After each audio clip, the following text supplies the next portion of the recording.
Hi, and welcome to the Prosperous Musician. My name is Spence, and I'm here with a special guest today. It's Janski, who is a multi-platinum selling songwriter producer from Trondheim in Norway. Has a new track out. He has a new album out. Worked with a lot of big names, including Ludacris, Lady GaGa, Stevie Wonder, Wonder Girls, and the list goes on, and Stargate as well.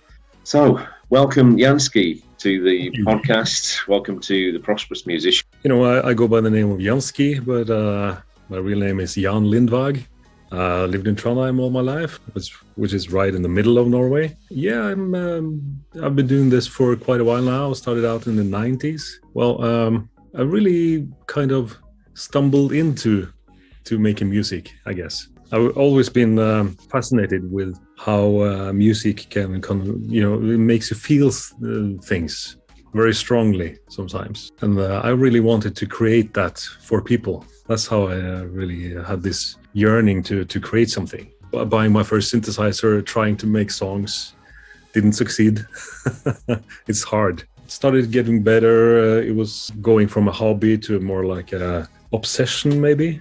Work with various local people, and one day me and a guy called Lars got in the car and drove to Stockholm. I said, we got to present this to some people. We winded up getting signed to Cheiron, which is like a legendary studio now, because they did all the Ace of Base and Backstreet Boys and all those, the Swedish sound. So we were right in the beginning of that. And that was based on just showing up and presenting our demo. So that's really how I got started. And, that one thing led to another, and here I am. Wow, so that's the short version, obviously. And that's the very short.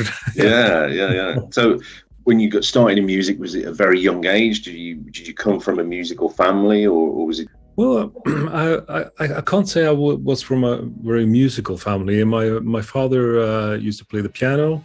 There was always a lot of music around the house, nothing, performing, nothing of that sort. So when you first got into music, what was your kind of inspirations? I like a lot of genres, a lot of styles, but it was mainly at the beginning when I really discovered music. It was pop, synth pop. I'm an 80s child, that was my musical awakening, happened in the 80s. So I'm very influenced to this day by the 80s. The huge impact on my life there was Peter Gabriel and Kate Bush and Depeche Mode and stuff like that. That was really my thing. I used to hate guitars. I couldn't understand why would someone play the guitar, but that has turned around a little bit as I grew older, I guess. Mm-hmm. So yeah. Well, that's so weird because my thing was the exact reverse of that. Although I enjoyed things like I'm kind of the same in as much as I was born in 73. So in the 80s, I was aware of music and starting to choose what I liked and stuff. But although I enjoyed Depeche Mode and I enjoyed the Human League and that kind of sound, I was very much more into my real thing was guitars and that kind of stuff. And I was the same thing, like, how can anyone want to do electronic music when you've got this kind of dirty sort of guitar music to be played? But and I've gone the other way as well. But as you get older, I think for me, I class myself more as a songwriter now than a musician or anything. But I think it's more about the song. So it's whatever serves the song. If a song sounds better and conveys the emotion better in a electronic kind of production, then so be it. Mm-hmm. That's what it should be, but by that same thing, a good song can be produced in lots of different ways, lots of different genres as well, and whole. But I think that's tests really of a good song. Can it be played in a different genre and produced in a different way and still have an impact? Oh, I agree. Absolutely. And also I think the hallmark of a good song is that you can strip away everything and just sit down with a guitar or piano, and it can still be a proper song. So it's not just production stuff happening, but it's the bass has to be a real song. Yeah, I agree. So would you say you come from? Do you come from that first? Then do you come from a? Would you say you were the songwriter first, and then you produce around it, or? Nowadays, I really, when I sit down in front of the computer, everything's blank. It varies what I start with. It could be like I have this lyric in my head that's clever or something, and I just want to play around with it. And other times I just start off with a beat, flip through sounds, and oh, there's a nice one. I wonder what I can do with this, and everything happens from that base, more or less. So when you were back in the day, when did you get you partnered up with somebody, and then you produced some demos? Is that right? You said you produced some songs, then you took it to this studio. And so, what kind of time was that? Was that in the 80s, or was that in the 90s? That was in 94, I think. Yeah, 93, 94. And that was one of the most crazy experiences of my life. Just suddenly being in a world-class studio and people there listen to what you have to say and what you make and give feedback, and you suddenly in front of this huge mixer that you've never worked on before, and all that stuff. It was crazy times, lots of stories, but from there on there was no way back. I really wanted to do this. My mind was blown for years after that. So that approach, you literally just went to Stockholm and kind of knocked on the door and said, "We've got something, can you listen?" Yeah. Without any prior appointment or anything, just showed up and said, "Hey," there was this girl sitting behind the counter there, and like a secretary, or we need to play our demo to Dennis Pop. He was the big kahuna there. And he's fetching the children in the kindergarten, but we got his assistant here, Martin. So okay, we went to the studio and he played our demo, and I think this is nice. I'm going to play it to the guys, and that was Max Martin. Wow. Yeah. The next day it was a Saturday, and we got the call and come in and have a cup of coffee. And we sat down with Dennis Pop and I said, "Yeah, I want to sign you guys." And he did. Wow. So next month we were down there and trying to produce our first single. It's quite a story. A lot of stuff happened. We went back and forth from Trondheim to Stockholm over a period of, I think, a year and a half. Got experiences for a lifetime. It was wonderful. Learned a lot. Yeah, I mean, that's kind of like this kind of story that it's almost like mythical, isn't it? It's almost like if it was in a movie, you still probably wouldn't believe it. But it happens, and it was very much of its time, and I guess it's the kind of thing that probably wouldn't happen at all now. In that kind of day when things were still very analog and there wasn't much social media, then that's kind of what people had to do, wasn't it? To have face-to-face meetings, because there was no other way really of getting music heard or making connections. And so Max Martin was part of the studio. He was kind of the Dennis Pop's trainee of sorts. Yeah, he took more and more over. One of the main guys after a while, and of course after Dennis Pop died, he basically took over and run the show for a couple of years before moving to the States. So at that point in your life where you took that chance and it paid off, before you'd gone to Stockholm, were you kind of working another job? Were you doing something else in that time, or were you just completely doing music? Well, I was out of the military. You have 1 year you have to go to the military, and after that I said, well, I just want to take a year off and do nothing, basically. So I had odd jobs here and there, but working on my music, the goal to do something with music, be discovered, get signed, and a busload of money. So we gave it a go. So I didn't have a real day job. wasn't as focused on music as I should probably, but I saw this as a year off. So. And so, what were you called then? You and your friend. Were you presenting as like a band, or were you just coming in as producers, or? And what was happening with your friend? Were you taken on as a pair, or was it just you? Or, yeah, like a pair. We didn't have any vocalists. I think we didn't have thought that through all the way. So we got through the guys in Stockholm. They said, you should use Jessica. She's a fantastic vocalist. And that was Jessica Folker. She's a bit of a Swedish star, I guess.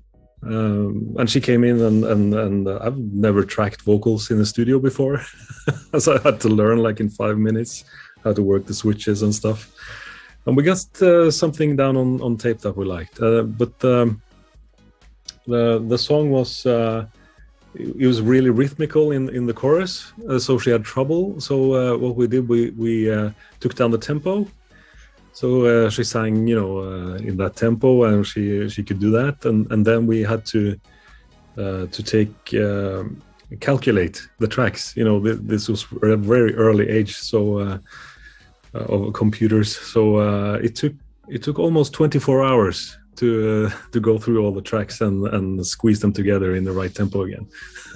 So we just had to go home and wait and say, okay. Hope it's done now and go back to the studio. Still 20% left. Okay. Well, now you just stretch it, but back then you had to wait. And you didn't know how it sounded until it was finished. So you had to check it and see if the audio was okay. So I guess it was me and my partner Lars that was supposed to be like the group and like producers and have guest vocalists. I think that was the... And did they kind of know that was the case, or were you just saying, look, I don't know what I'm doing, but we're doing it? Or were you just pretending like you kind of knew, or how did it? Well, the plan was that when we got back to Stockholm to record and produce it, the first song, we were supposed to work with a team there, like two guys that was basically going to produce it for us. But when we got down there, I said, you can do this yourself. They don't have the time. Sorry, we forgot to tell you.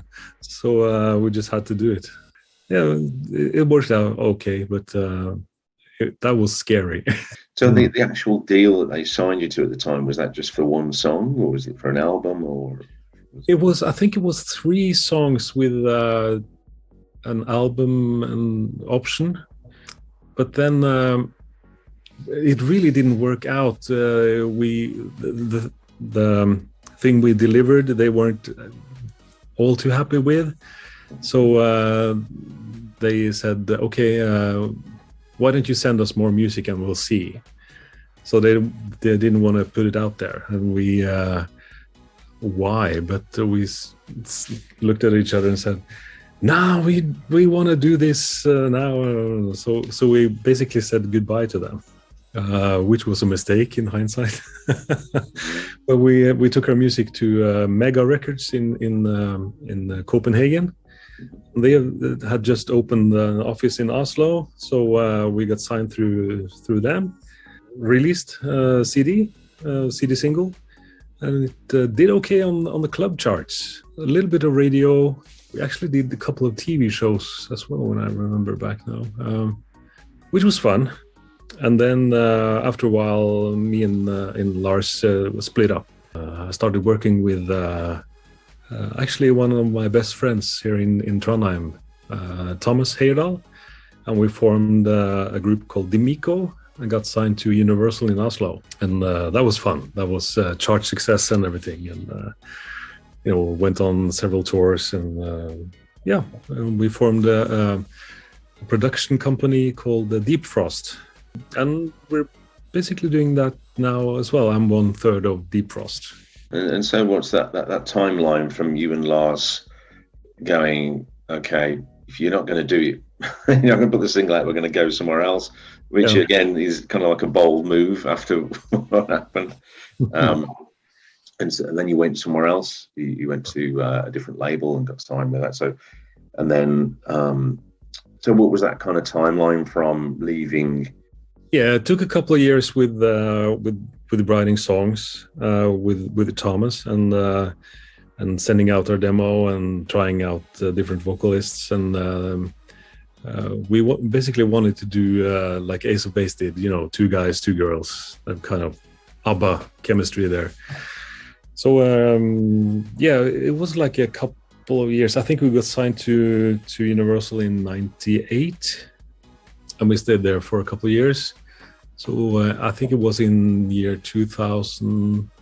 No, not 2000. I guess I went along with starting to produce more than being an artist, and did amongst other things Samantha Mumba, and had a few nice holds here and there, but didn't pan out. And I got signed to Chrysalis in Stockholm, and started songwriting. So it's been an on and off thing with Thomas as well. He had a couple of own projects that did very well in Norway, and we got together again and took some time apart again. And it's been a kind of on and off thing for a couple of years there. Yeah, back in 2004, I guess we formed what is now Deep Frost. Just wanting to know a little bit more about the deals that you struck along the way, and what did they kind of look like, and did you have advances? Were they, sort of financially, how did that sort of pan out for you? I got my first publishing deal. I got an offer from EMI, I think it was in Oslo, and they wanted to sign me for 100,000 Norwegian kroner, which I think was fantastic. But then I heard that Chrysalis was opening a new office in Denmark. I really wanted to be working with and be signed by Chrysalis, because they were doing loads of stuff. There were songwriters, having hits in the States, and I want to be there.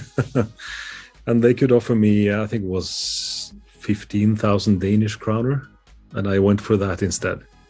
And that was fantastic. Loads of cuts and good times. And then my deal was transferred to Stockholm. It was like a 3-year deal with an advance. Not as much as you could quit any day job, but at least something to buy equipment with, stuff like that. The deal was renewed one more time.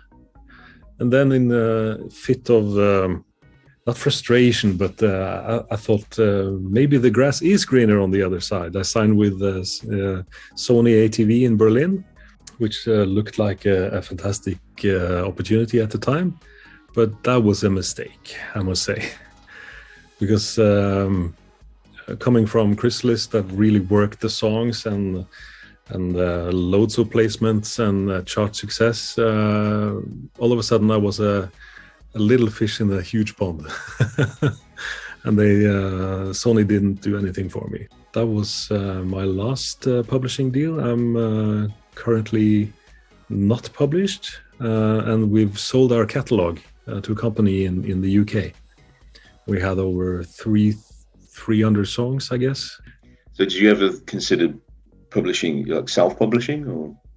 We did have a publishing company a couple of years, but we quickly realized that that was even more paperwork and administration, and we didn't want to spend too much time on that. So it was more like a business kind of thing more than anything else, and sign other artists. We got it administered by Universal in Holland, but we didn't really put our heart and soul into that. So we just, I don't know. I think it's good to be signed with a publisher if you can get a real good one that works for you and with you and opens doors. They can be like a semi-manager. So at the moment, so you're kind of selling your catalog, if you like, has that sort of freed you up then to create like a new catalog? And That's the long-term goal, to be signed again, I guess. Yeah, to be part of a team, a community with songwriting. But there's no rush. I'm writing songs and producing, so it'll come in time, I guess. It's not something I want to stress to, have to be signed somewhere, but it's a natural progression of when you've reached a certain level of songs that then they minimize the risk of have to pay in advance and invest time and everything in you. So you have to bring something to the table that they like, I guess, and not be just have 0 songs again and start from scratch. Well, you seem like you're very kind of sure of what you want to do and how you're going to do it, and really kind of focused in that way. And I wonder if you have any kind of mentors along the way, or whether you've had them in the past, or whether you have them now. Or... Well, I wish I had more like mentors that could be, hands-on. Yeah. But there hasn't been much of that. But many inspirations, many, people you look up to. A little stunt in Stockholm, really inspired me to that discipline that they had, and music I listened to from people I admire, many 80s guys. But no mentors as such. That's the funny thing about music in Trondheim. We were a few teams and producers trying to make it up here, but it's almost like what they do stays a secret. You play your cards really close to your chest, and it's so it hasn't been this environment for collaborations. That's a shame. So when anybody do well, it's like, yeah, great. Oh, how did he do that?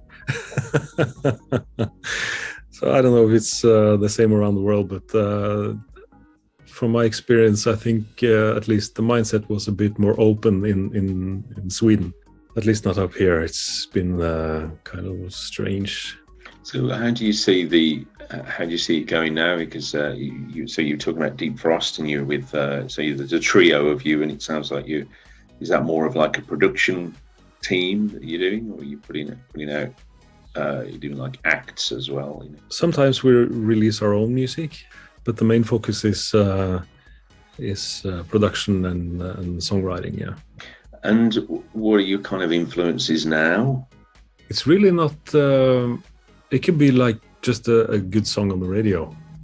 I tend to try not to listen and be inspired too much about what's going on at the moment. You have to have one ear at least on the charts, but try to just do your own thing as well. Now, my inspirations, I guess, haven't changed all that much. It's still 80s guys. But that's kind of okay now, isn't it? It feels very much like certainly the last 10 years, it's kind of musically and in fashion. It seems like anything goes now.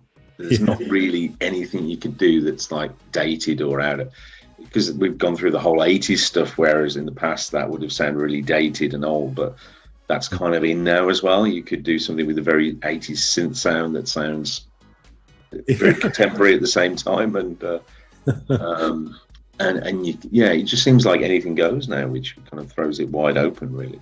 Yeah, I agree. It's sometimes I listen to new stuff on the radio and I think, oh, have they used that sound? What? That would be cheesy in 89, Yeah, and I think the way obviously we consume music is so much different now, isn't it? Because in the 80s it was CDs, well, in the mid to late 80s, CDs and LPs, and it was all done in that way. We couldn't find music any other way apart from on the TV, obviously the radio. But now it feels like it's almost like the song really is the thing, isn't it? It's like on TikTok people find stuff, yeah, and it's not even the whole song, it's just a fraction of a song, And then, you don't really know who the person is or what they look like or what they're about. It's just a little phrase or a little noise or sometimes, and that's the hook. Whereas before it was the whole artist thing and the whole, there was a big arc of development, whereas now it's just a sound or a 10 seconds clip, which gets, that's the hook. And that's what people kind of listen to, really. It's, a lot of one-hit wonders nowadays. And but it seems like that's okay now. Yeah. The thing to go for is the one succession of one-hit wonders. Yes, like the 60s all over again. Yeah. Why not? Why things go around in circles, I guess. Generational things. Oh, they say it's like every 25 years there's like a kind of resurgence of something. It's not like but it obviously has a different slant to it. So tell us about your track. You've got a track out. So tell us about this. The song is called Forgiven. It's a single from my album, which also comes tomorrow, and also titled Forgiven.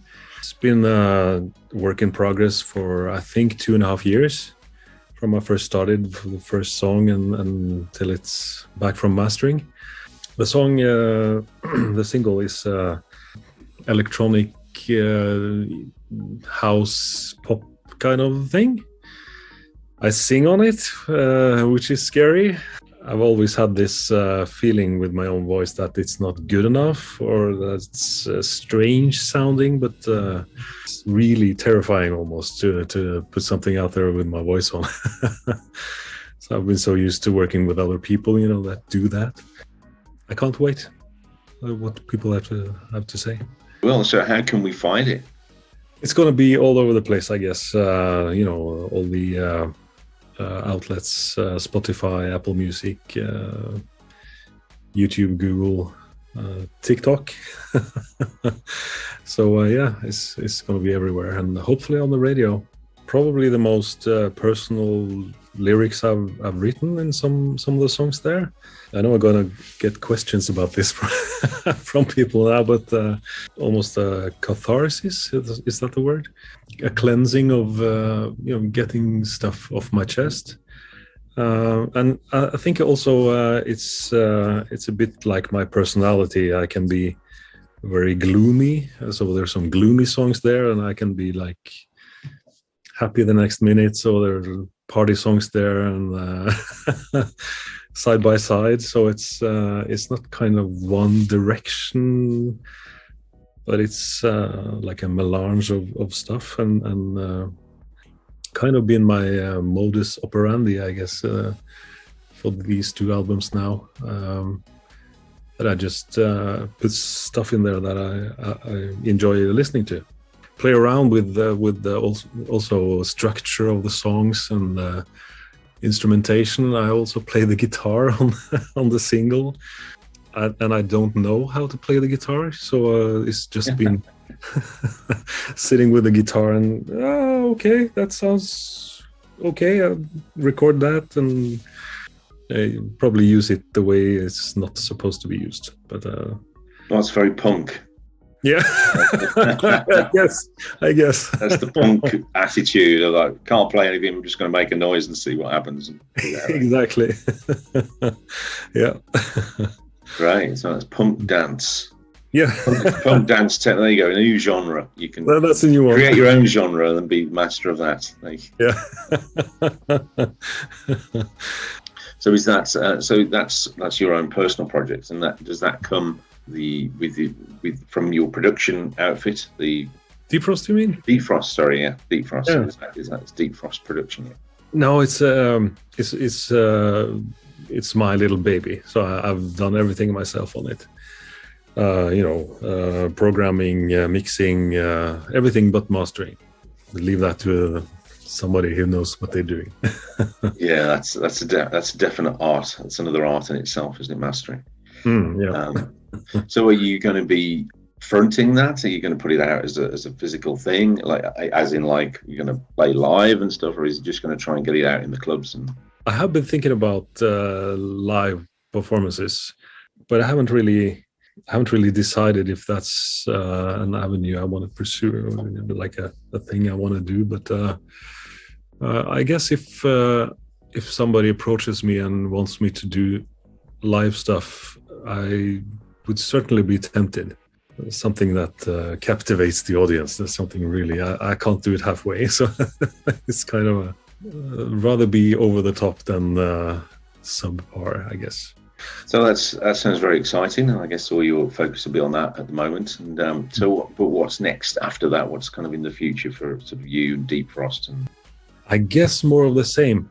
You know, the guys in Deep Frost, we've been thinking about creating a like a web service for up and coming producers or artists, and we've been working on that. So maybe that'll take most of our focus the next year, 2 years. I remember all the questions I had when I first started, and if there was some place I could go that had all that knowledge in one place. I know there's a lot of stuff on YouTube and internet, but yeah, we want to create the kind of help that we should have had when we started. So that will be exciting. So we'll see. And, you know, songwriting, making more music for myself as well, I guess. Maybe do 1 or 2 EPs. I don't know. It's And so what would you were talking about there about, you know, supporting others and supporting, you know, giving your kind of younger self the support that you might maybe what needed at the time. So what would you say to some people who are watching this and going, well, I'm just starting out, or maybe I've already started, but I don't know what I'm doing, or I don't know what to do. What kind of things would you suggest? Create your own sound. Not try to, maybe as an exercise, just try to make a song that sounds like something's, you know, the number ones out there now, but be influenced by what's happening, but to try to make your own path, own sound, your own way of doing things. Also, when it comes to lyrics, it's tough. It can take years, but it's so worth it in the end. That you trust yourself and your music, and once you have that, and it's a matter of getting it out there. It's be active on social media. I hate to say that today, but it's almost like the record companies, before they check out your music, they go and see if you have a profile with followers on it. And put out music yourself. You know, there's a lot of different distributors you can use, and watch online video how to program beats, and just do it. And maybe the best advice when I think about it is do music all the time, more and more. Just you'll get better for each song you make and each beat you make, and when you listen to stuff you did 2 months ago, it's going to sound terrible because you're so much better now. So it's just work. Well, thanks for your time. Thanks for joining me. Very nice talking to you. Yeah, thank you.